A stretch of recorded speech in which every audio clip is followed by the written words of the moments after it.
আল্লাহ আল্লাহ রাসূলের বিধান যখন জানা হয়ে যায়, কোনো মুমিন বান্দা বান্দি তাদের আর নিজেদের পক্ষ থেকে কোনো অপশন থাকে না, কোনো চয়েস নেই। আমার আল্লাহ বলেছে 5 ওয়াক্ত নামাজ জামাতের সাথে পড়ো, এর উপর আমাদের কোনো কথা আছে নাকি? আল্লাহ নারীদেরকে বললেন হিজাব পরে রাস্তায় বের হও, এর উপরে কোনো কথা আছে নাকি?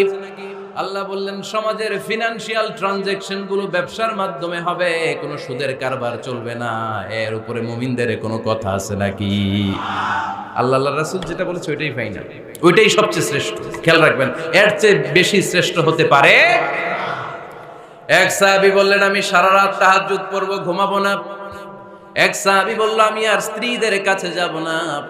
আরেক সাহাবী বলল সারা বছর আমি রোজা রাখবো, আমি কোনোদিন রোজা ভাঙবো না। আল্লাহ রাসূল সাল্লাল্লাহু আলাইহি ওয়াসাল্লাম রেগে গেলেন, কারণ আল্লাহ রাসূল সাল্লাল্লাহু আলাইহি ওয়াসাল্লাম কি এগুলো শিখাইছেন আমাদেরকে? সারা রাত তাহাজ্জুদ এগুলো শিখাইছে? সারা বছর রোজা শিখাইছে? স্ত্রীদের থেকে আলাদা দূরে দূরে থাকা এগুলো শিখাইছে? রাসূল সাল্লাল্লাহু আলাইহি ওয়াসাল্লাম রেগে গেলেন। দেখেন what a check and balance, ইসলাম কতটা ভারসাম্যপূর্ণ জীবন ব্যবস্থা।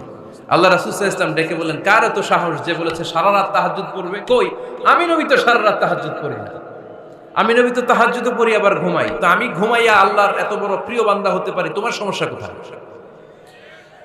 আমি নবী হয়ে 11 জন স্ত্রীর সাথে মেলামেশা করতে পারি, তোমার মিশতে সমস্যা কোথায়?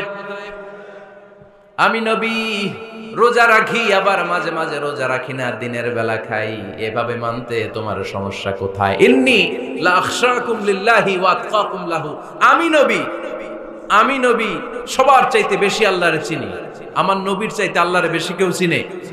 আরে নবী তো আমাদেরকে আল্লাহকে চিনিয়ে দিয়েছে, চিল্লায় বলেন ঠিক কি না? আমার নবীর চাইতে কেউ বেশি বুজুর্গ হতে পারবে না, আমার রাসূলের চাইতে কেউ বেশি আল্লাহওয়ালা হতে পারবে। তার মানে রাসূল যতটুকু শিখিয়েছে অতটুকুই শ্রেষ্ঠ। এটা টপকিয়ে এটার উপর দিয়ে অ্যাডভান্স হয়ে সামনে যাওয়া যাবে? বেশি বোঝা যাবে না। খবরদার, রাসূল যেটা শিখিয়েছেন অতটুকুর মধ্যে থাকতে হবে, তাহলে কল্যাণ আর বরকত দিবে কে?